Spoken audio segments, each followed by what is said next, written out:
नमस्कार, स्वागत है आपका 4 टीवी न्यूज पर और मैं हूं आपके साथ जो है बात करेंगे उत्तर प्रदेश की खबरों की। लखनऊ से खबर सामने आ रही है जहां मुख्यमंत्री योगी आदित्यनाथ का आज कार्यक्रम अंतर्राष्ट्रीय एमएसएमई दिवस पर आयोजित विशेष कार्यक्रम सीएम योगी करेंगे यूथ अड्डा का लोकार्पण और सीएम युवा मोबाइल ऐप का भी शुभारंभ करने वाले हैं। यूपीआईटीएस के तीसरे संस्करण की कर्टन रीचर सेरेमनी का आयोजन लखनऊ में आज अंतर्राष्ट्रीय एमएसएमई दिवस के अवसर पर विशेष कार्यक्रम का आयोजन किया जा रहा है जिसमें मुख्यमंत्री योगी आदित्यनाथ शिरकत करेंगे और इस दौरान सीएम योगी यूथ अड्डा का लोकार्पण भी करेंगे और युवाओं के लिए एक नई पहल सीएम युवा मोबाइल ऐप का शुभारंभ भी करेंगे और इसके साथ ही उत्तर प्रदेश इन्वेस्टर्स समिट यानी यूपीआईटीएस के तीसरे संस्करण की कर्टेन रीचर सेरेमनी भी होगी और ये कार्यक्रम जो है लोक भवन सभागार में शुरू होगा जिसमें बड़ी संख्या में उद्यमी युवा और सरकारी अधिकारी मौजूद रहेंगे और इस आयोजन का उद्देश्य युवाओं को उद्यमिता से जोड़ना और एमएसएमई सेक्टर को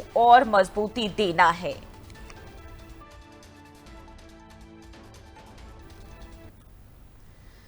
और डिप्टी सीएम ब्रजेश पाठक का प्रयागराज दौरा, भाजयुमो की मॉक पार्लियामेंट में शामिल होंगे। कार्यक्रम में युवाओं से करेंगे संवाद, विकास और राजनीति पर अपने विचार भी रखेंगे। तो आपको बताते चले उत्तर प्रदेश के डिप्टी सीएम ब्रजेश पाठक प्रयागराज के दौरे पर रहेंगे। वे भारतीय जनता युवा मोर्चा के द्वारा आयोजित मॉक पार्लियामेंट कार्यक्रम में मुख्य अतिथि के रूप में शिरकत करेंगे और इस कार्यक्रम से बात करें तो इसके जरिए युवाओं को संसदीय प्रणाली की समझ देने और राजनीतिक जागरूकता बढ़ाने का प्रयास भी किया जा रहा है। ब्रजेश पाठक का कार्यक्रम में युवाओं से सीधा संवाद इस दौरान करेंगे और प्रदेश सरकार की योजनाओं और विकास कार्यों को लेकर चर्चा करेंगे। कार्यक्रम को लेकर युवाओं में खासा उत्साह भी देखने को मिल रहा है। प्रशासन ने कार्यक्रम स्थल पर सुरक्षा व्यवस्था के पुख्ता इंतजाम किए हैं ताकि आयोजन शांतिपूर्ण ढंग से संपन्न हो सके। तो आपको बताते चले कार्यक्रम में युवाओं से संवाद करेंगे, साथ ही साथ बताया जा रहा है इस दौरान सुरक्षा व्यवस्था के पुख्ता इंतजाम भी किए गए हैं। तो ब्रजेश पाठक का प्रयागराज दौरा बेहद अहम।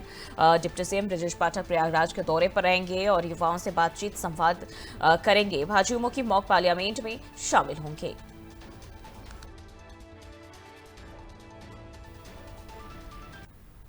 और लखनऊ के गुड़बा इलाके में खाद की कालाबाजारी का मामला सामने आया है। प्रदेश के कृषि मंत्री सूर्य प्रताप शाही ने औचक निरीक्षण के दौरान खाद की दुकानों की जांच की जहां अनियमितताएं पाई गई। जांच में सामने आया है कि कुछ दुकानदार निर्धारित दरों से अधिक पर खाद बेच रहे थे और इस मामले में 3 लोगों के खिलाफ केस भी दर्ज किया गया है। कृषि मंत्री ने सख्त कार्रवाई के संकेत देते हुए कहा कि किसानों का शोषण किसी कीमत पर बर्दाश्त नहीं किया जाएगा। उन्होंने अधिकारियों को निर्देश दिए कि सभी जिलों में नियमित जांच हो और दोषियों के खिलाफ कठोर कदम उठाए जाएं। प्रशासन अब पूरे मामले की गंभीरता से जांच कर रहा है।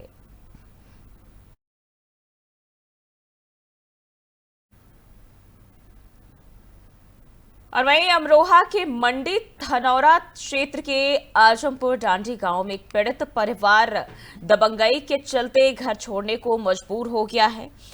आरोप है कि गांव के ही जसवंत नामक व्यक्ति ने उनकी जमीन पर जो है कब्जा कर लिया और बोरिंग कर कड़ी भी डाल दी गई। पीड़िता धर्मवती का कहना है कि वो 4 महीने तहसील, थाना और डीएम कार्यालय के चक्कर लगा रही है लेकिन अभी तक जो है कोई इस पर एक्शन नहीं लिया गया है और इस बार बार शिकायत करने पर आरोपी उन्हें जान से मारने की धमकी देता है। डर के चलते पूरा परिवार बच्चों सहित जो है घर छोड़ चुका है। धर्मवती ने चेतावनी दी है कि अगर उन्हें इंसाफ नहीं मिला तो पलायन भी करना पड़ेगा और जिम्मेदार प्रशासन और आरोपी होंगे।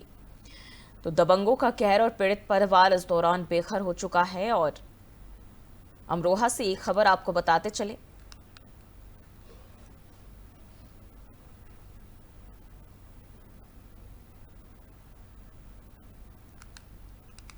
जफरयानी जमीन पर मेरी है लगान की जमीन, इसने जो है मारने को कह रहा है, यो जान से मारूंगा और 4 महीने हो गए एप्लीकेशन दे दी और अभी कोई कार्रवाई नहीं होगी हमारी। और देवे जावे हैं, देवे यो पैसे भर आवे है, जब आने को कहा है जब पटवारी पर जब यो पैसे भर आवे है और वो कह रहा है कि जैसा ना छोड़ना दंडों के जरिए से देवेगी, जब देवेगा तो जब मारेंगे जान से मारेंगे तुझे।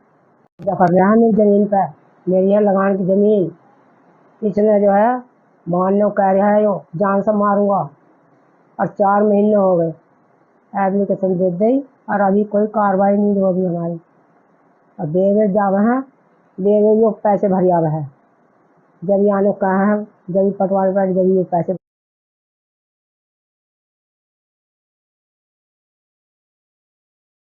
इसी खबर पर ज्यादा जानकारी के साथ जयदेव सिंह हमारे संवाददाता हमारे साथ फोन लाइन पर जुड़ चुके हैं। जयदेव, क्या कुछ है ये पूरा मामला जहां जो पीड़ित परिवार है प्रशासन के चक्कर लगा रहा है?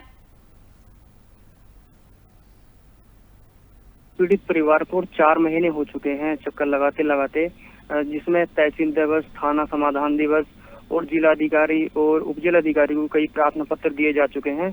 पीड़ित परिवार का कहना है कि उसकी जो जमीन है वो दोनों तरफा से जो है कूड़ी घेर के और बोरिंग के थ्रू जो है वो दबा ली गई है। और इसकी जो है शिकायत प्रशासन को कई बार जो है पीड़ित परिवार ने की है, लेकिन जो है प्रशासन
के लिए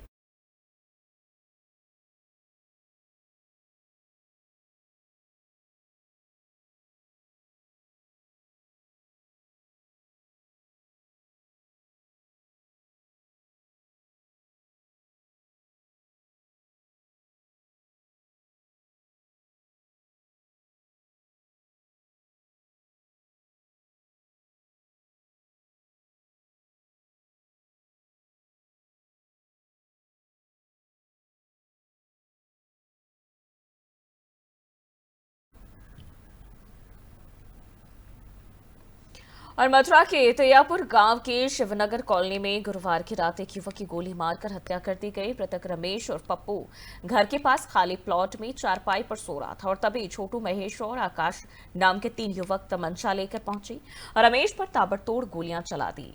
गोली सीधे कनपट्टी पर मारी गई। परिजन घायल रमेश को तुरंत अस्पताल लेकर पहुंचे, लेकिन डॉक्टरों ने मृत घोषित कर दिया। मृतक के बेटे राहुल ने बताया कि कुछ दिन पहले आरोपियों से झगड़ा हुआ था, जिसकी शिकायत पुलिस को दी गई थी, लेकिन कोई कार्रवाई नहीं हुई। एसपी सिटी राजीव कुमार सिंह के मुताबिक मामला पुरानी रंजिश का बताया जा रहा है, जिसमें तीनों नामजद है और पुलिस उनकी तलाश में जुटी हुई है। तो मथुरा में युवक की गोली मारकर हत्या का यह मामला, और बताया जा रहा है कि पुलिस आरोपियों की तलाश में जुटी हुई है। पुरानी रंजिश का यह मामला बताया जा रहा है और 3 लोगों के ऊपर जो है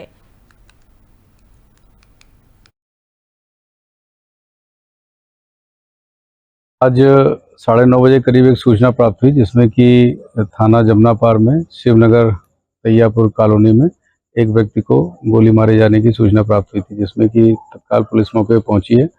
इसमें प्रथम दृष्टया मालूम चला है कि जो वादी द्वारा एक तहरीर दी गई है, जिसमें उनके भाई रमेश की छोटू और महेश और आकाश द्वारा गोली मारकर घायल किया गया, जिनको अस्पताल तत्काल ले जाया गया, जहां पे डॉक्टरों द्वारा इनको मृत घोषित किया गया। वादी की तहरीर पर मुकदमा पंजीकृत कर लिया गया है और अपराधियों की धरपकड़ के लिए, जो नामजद अभियुक्त हैं, उनकी धरपकड़ के लिए 3 टीमें लगाई गई हैं। सर्विलांस टीम की सहायता ली जा रही है। आज 9:30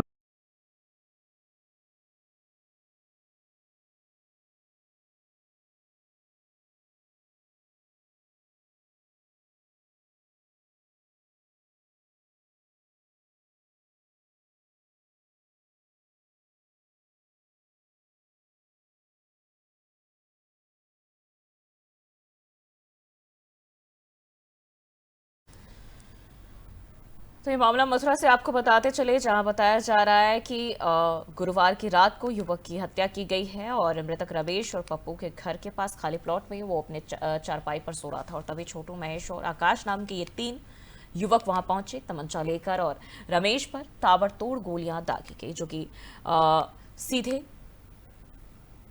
मृतक के कनपट्टी पर लगी और उस दौरान जो है उसकी मौत हो गई। हालांकि परिजन अस्पताल लेकर पहुंचे लेकिन डॉक्टरों ने वहां मृत घोषित कर दिया।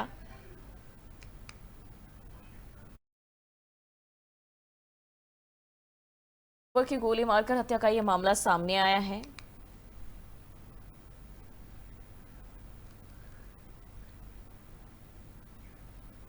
और वहीं एक और जानकारी सामने आ रही है, लखनऊ से आज निकलेगी पहली मुहर्रम की शाही जरे का जुलूस। मुहर्रम को लेकर सुरक्षा के कड़े इंतजाम। जुलूस को लेकर पुलिस प्रशासन अलर्ट मोड पर।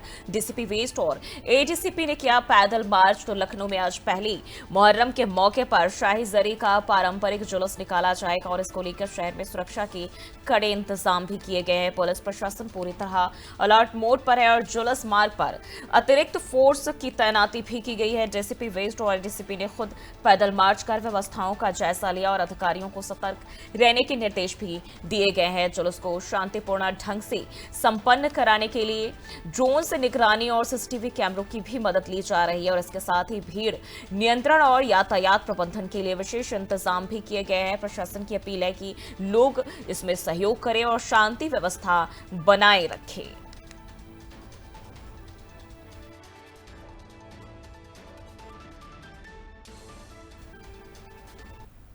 लखनऊ से खबर आ रही है सामने, जहां यूपी के मौसम को लेकर बड़ी जानकारी आपको बताते चले। भीषण उमस से जल्द मिलेगी राहत और कल से बारिश के आसार। मौसम विभाग ने जताई अच्छी बारिश की संभावना। पश्चिमी तराई के 14 जिलों में भारी बारिश की चेतावनी जारी की गई है। 55 जिलों में गरज चमक के साथ आंधी और बिजली गिरने का अलर्ट। गुरुवार को सुल्तानपुर, अमेठी, बाराबंकी में भी बारिश हुई थी। मेरठ, बागपत, बिजनौर, अमरोहा में भारी बारिश का अनुमान जताया जा रहा है। उत्तर प्रदेश के लोगों को भीषण उमस से जल्द राहत मिलने वाली है। मौसम विभाग ने अनुमान लगाया कि राज्य में कल से अच्छी बारिश के आसार हैं और खासकर पश्चिमी तराई के 14 जिलों में भारी बारिश की चेतावनी जारी की गई है और इसके अलावा प्रदेश के 55 जिलों में गरज चमक के साथ आंधी और बिजली गिरने की भी संभावना जताई गई है। गुरुवार को सुल्तानपुर, अमेठी और बाराबंकी में हल्की बारिश दर्ज की गई है। वहीं मेरठ, बागपत, बिजनौर और अमरोहा में आज भी भारी बारिश होने की उम्मीद है। प्रशासन ने लोगों से सतर्क रहने और खराब मौसम के दौरान घरों में ही रहने की अपील की है।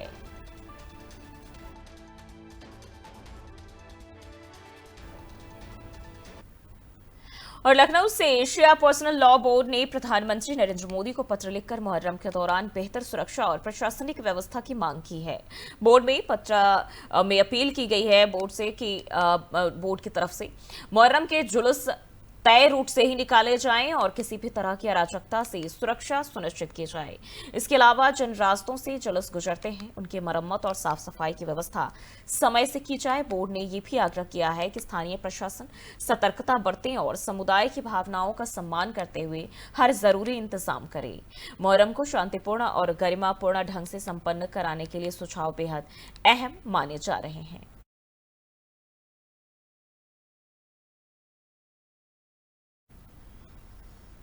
और वहीं बिजनौर में बाइक चोरी की घटनाओं को अंजाम देने वाले गैंग का पुलिस ने भांडाफोड़ किया है। थाना कोतवाली शहर पुलिस ने कार्रवाई करते हुए 5 शातिर चोरों को गिरफ्तार किया है। पकड़े गए आरोपियों के कब्जे से 4 चोरी के मोटरसाइकिल्स भी बरामद की गई है। एसपी सिटी संजीव वाजपेयी ने बताया कि आरोपी युवक बेहद शातिर तरीके से अलग अलग इलाकों में बाइक चोरी कर फरार हो जाते थे। पुलिस ने लंबे समय से इनकी तलाश कर रही थी और अब जाकर सफलता मिली है। गिरफ्तार चोरों से पूछताछ भी जारी है, जिससे और भी खुलासे होने की उम्मीद है। पुलिस ने लोगों से सतर्क रहने और बाइक में लॉक सिस्टम इस्तेमाल करने की अपील की है। थाना कोतवाली पुलिस द्वारा मकबूल की सूचना के आधार पर चेकिंग के दौरान 2 व्यक्तियों को गिरफ्तार किया गया, जिनमें एक का नाम अमित है और एक का नाम हरदेव है।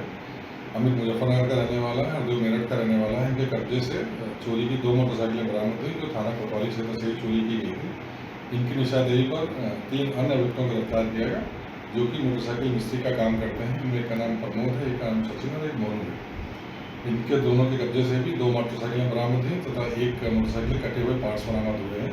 ये 2 अन्य मोटरसाइकिलें भी थाना कोतवाली क्षेत्र बिजनौर से ही चोरी की गई थी। इस संबंध में अभियोग पंजीकृत है। पूछताछ में इन्होंने बताया कि बिजनौर के विभिन्न स्थानों से मोटरसाइकिल को चोरी करते हैं और इन जो कि इनके अन्य साथी जो मिस्त्री हैं इनको बेच देते हैं और इनको काट के उसके पुर्जे बेच देते हैं। इस संबंध में अभियोग पंजीकृत था, इसमें वैधानिक कार्रवाई कराई गई। थाना कोतवाली और महोबा जिले के अजनर थाना क्षेत्र में शराब ठेकेदार से 5,65,000 की लूट करने वाले अंतर्राज्यीय गिरोह का पुलिस ने पर्दाफाश कर दिया है। पुलिस की सिंगोन गांव के जंगल में बदमाशों से मुठभेड़ हुई, जिसमें गिरोह का सरगना राकेश प्रजापति और फरक्कू पैर में गोली लगने से घायल हो गया। पुलिस ने तीनों आरोपियों को गिरफ्तार कर 3,10,000 नकद, लूट की रकम से खरीदे गए 2 मोबाइल, 1 तमंचा, कारतूस और पुलिस बाइक भी बरामद की है। तीनों आरोपी मध्य प्रदेश के छतरपुर जिले के रहने वाले बताए जा रहे। एसपी प्रबल प्रताप सिंह ने मुठभेड़ स्थल और अस्पताल पहुंचकर पूरी जानकारी ली और अजनर पुलिस टीम को सराहनीय काम के लिए बधाई भी दी। मुख्य साजिशकर्ता और अरिंदर सिंह की तलाश अभी भी जारी है। जब ये अपने ठेके से लौट रहे थे तो वहाँ से लौटते समय 5,65,000 रुपये की रॉबरी की गई थी 3 बदमाशों के द्वारा। ये बदमाश जो है ऐसा प्रतीत होता था कि प्रोफेशनल बदमाश नहीं है और इनके बारे में जब जानकारी की गई तो आसपास के इलाके में लगभग 20 किलोमीटर के एरिया के जो सीसीटीवी चेक किए गए तो जानकारी हुई कि आस के पास के गांव के ही बदमाश हैं। दौरिया गांव जो बिल्कुल पास में पड़ता है वहाँ के बदमाश थे और इनको टिप ऑफ जो दिया गया था वो अरिंदर सिंह ऑफ राजा करके जो इनका एक ठेका है सुधांशु जी का, उसके ठेके पर ये नौकरी कर रहा है, उसके द्वारा टिप ऑफ दिया गया था और ये वारदात इन बदमाशों के द्वारा कार्य की गई जिसमें इनको सिर में चोट मारी गई थी। आज इसको वर्कआउट किया गया है। जब जानकारी हुई कि ये बदमाश अपने गाँव में इकट्ठा होकर के पैसे का बंटवारा कर रहे हैं, पुलिस रेड हुई जिसमें बदमाशों ने भागने का प्रयास किया और फायरिंग करी। उसमें एक बदमाश को गन शॉट लगी है और 3 बदमाश गिरफ्तार हुए हैं जिनके पास से एक तमंचा, इसके अलावा 3,10,000 रुपये कैश, 2 नए मोबाइल फ़ोन जो इन्होंने इस पैसे से खरीदे हैं, 45,000 रुपये कीमत है इनकी, वो बरामद हुए हैं और कारतूस बरामद हुए हैं, एक जिंदा कारतूस बरामद हुए हैं और चलो वो कारतूस बरामद हुए हैं। इसके अलावा वो बाइक बरामद हुई है जो पल्सर बाइक जो इन्होंने वारदात के समय में इस्तेमाल करी थी वो बरामद हुई है। 3 बदमाश हैं जिनमें एक का नाम राकेश व्यक्ति है, इसके साथ में 2 लक्ष्मण और मदन ये गिरफ्तार किए गए हैं। अभी जो सेल्समैन है उसकी गिरफ्तारी शेष है। मेरा मानना है कि अभी जल्द से जल्द उसकी भी गिरफ्तारी कर ली जाए। गन शॉट लगी है, इसके ऊपर क्रिमिनल हिस्ट्री है, ये MP के इलाके में एक्टिव रहा है और इसके अलावा बगल के जिलों में एक्टिव रहा है। ये आपकी जानकारी में लाना चाहूँगा। इस केस को वर्कआउट करने में थोड़ा टाइम इसलिए भी लगा क्योंकि जिस जगह वारदात हुई थी वहाँ पर किसी प्रकार के कैमराज नहीं थे और जो वारदात करने वाले थे वो प्रोफेशनल क्रिमिनल्स नहीं थे। जब ये और जब देश की सीमाएं खतरे में हो और आसमान से मिसाइलें या ड्रोन हमला करे तब सिर्फ सैनिकों का हौसला नहीं बल्कि तकनीक भी दुश्मन को जवाब देती है। हाल ही में भारत पर हुए ड्रोन और मिसाइल हमलों की कोशिशों को भारतीय वायु रक्षा प्रणाली ने नाकाम कर दिया और इसमें सबसे अहम भूमिका निभाई रूस से हासिल की गई अत्याधुनिक मिसाइल प्रणाली S-400 ट्रायम्फ ने। इस सफलता ने एक बार फिर S-400 को भारत की आसमान की ढाल साबित कर दिया है। लेकिन जो खबर सामने आ रही है वो पाकिस्तान के लिए और भी डरावनी हो सकती है। रूस का अगली पीढ़ी के एयर डिफेंस सिस्टम S-500 अब दुनिया के सामने आने को तैयार है, जिसे लेकर फिर से चर्चा तेज हो गई है।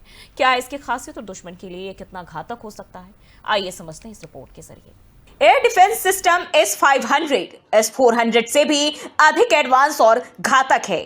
बेहतर रेंज, तेज रिएक्शन टाइम और अंतरिक्ष से आने वाले खतरों को भी नष्ट करने की क्षमता से लैस।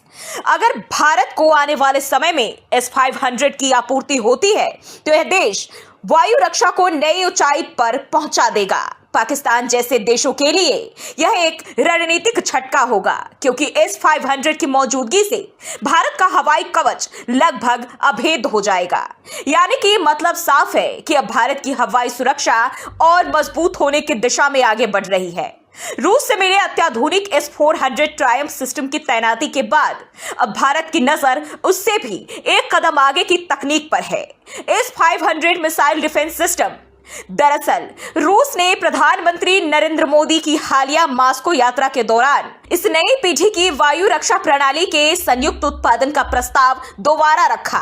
अगर यह समझौता होता है तो भारत न केवल अपनी सीमाओं को और सुरक्षित कर सकेगा बल्कि अत्याधुनिक रक्षा तकनीक के निर्माण में भी आत्मनिर्भरता की ओर कदम बढ़ाएगा। हाल ही में भारत पर हमले की कोशिश। 7 मई 2025 की सुबह भारत ने पाकिस्तान और पीओके यानी पाकिस्तान अधिकृत कश्मीर के 9 ठिकानों पर सर्जिकल हमले किए। इसके जवाब में पाकिस्तान की ओर से ड्रोन और मिसाइल के जरिए भारत के सैन्य प्रतिष्ठानों को निशाना बनाने की कोशिश हुई, लेकिन ये हमले S-400 ट्रायम्फ और एकीकृत काउंटर UAS सिस्टम की वजह से सफल नहीं हो पाए। S-400 ट्रायम्फ दुश्मन के लिए सुदर्शन चक्र। S-400 ट्रायम्फ रूस द्वारा विकसित एक mobile surface to air defence system है। इसे साल 2007 में रूस ने पहली बार अपनी सेना में शामिल किया था। यह प्रणाली विमान, ड्रोन, क्रूज मिसाइल और यहां तक कि बैलिस्टिक मिसाइल जैसे हवाई खतरों को 400 किलोमीटर दूर से पहचान सकती है और उन्हें मार गिरा सकती है। भारत ने इस प्रणाली को सुदर्शन चक्र नाम दिया, जो अपने आप में एक संकेत है कि यह कितनी घातक और बहुस्तरीय सुरक्षा प्रदान करती है। भारत और रूस के बीच हुआ था बड़ा सौदा। भारत ने अक्टूबर 2018 में रूस से 5.43 अरब डॉलर की लागत से 5 S-400 रेजिमेंट खरीदने का समझौता किया था। अब तक 3 रेजिमेंट भारत को मिल चुकी है और 2026 तक आने की उम्मीद है। रूस यूक्रेन युद्ध के कारण इसमें कुछ देरी हुई। पहला स्क्वाड्रन 2021 में भारत पहुंचा था। ये आदमपुर और हलवारा एयरबेस पर तैनात है। एक स्क्वाड्रन में 2 बैटरियां होती है। एक बैटरी में 8 लॉन्चर वाहन यानी TEL, 2 रडार और 1 कमांड पोस्ट होता है। कैसे करता है S-400 काम? यह सिस्टम बेहद तेज और सटीक है। इसे तैनात करने में केवल 5 मिनट लगते हैं। एक साथ यह 300 हवाई लक्ष्यों को ट्रैक कर सकता है और उनमें से 36 को एक साथ निशाना भी बना सकता है। S-400 4 तरह की मिसाइलें इस्तेमाल करता है। 40N6E 400 kilometre range, 48N6E3 250 kilometre range, 9M96E2 120 kilometre range, 9M96E 40 kilometre range. यानी इन मिसाइलों की मदद से ये सिस्टम अलग अलग दूरी और ऊंचाई से आने वाले खतरों को ढूंढता है और खत्म करता है। क्यों है S-400 इतना जरूरी? दुश्मन के विमान या ड्रोन को पहले ही करता है ट्रैक, अत्यधिक ऊंचाई और लंबी दूरी से भी कर सकता है हमला। इलेक्ट्रॉनिक जामिंग यानी GPS ब्लॉक करना इससे प्रभावित नहीं होता। एक ही समय में कई खतरों से निपट सकता है। किसी भी दिशा से आने वाले हमले को रोक सकता है। भारत ने इस सिस्टम को रणनीतिक रूप से महत्वपूर्ण इलाकों में तैनात किया है, जैसे सिलीगुड़ी कॉरिडोर। पश्चिम बंगाल में स्थित यह इलाका भारत के उत्तरी पूर्वी राज्यों को जोड़ता है और चीन बांग्लादेश की गतिविधियों के लिहाज से बेहद संवेदनशील है। साथ ही पंजाब का सीमावर्ती इलाका पाकिस्तान से होने वाली घुसपैठ और आतंकी गतिविधियों को ध्यान में रखते हुए यहाँ तैनाती की गई है। बताते चले कि रूस फिलहाल अपने नए S-500 वायु रक्षा सिस्टम पर काम कर रहा है। गौरतलब है कि प्रधानमंत्री नरेंद्र मोदी की 2024 में रूस यात्रा के दौरान रूस ने S-500 को भारत के साथ मिलकर बनाने का प्रस्ताव फिर से रखा। अब अगर यह समझौता होता है तो भारत दुनिया की सबसे आधुनिक वायु रक्षा तकनीक विकसित करने वाले देशों में शामिल हो जाएगा। एयर डिफेंस सिस्टम बुलेटिन में फिलहाल के लिए बस इतना ही। देश और दुनिया की तमाम खबरों के लिए देखते रहिए 4TV न्यूज।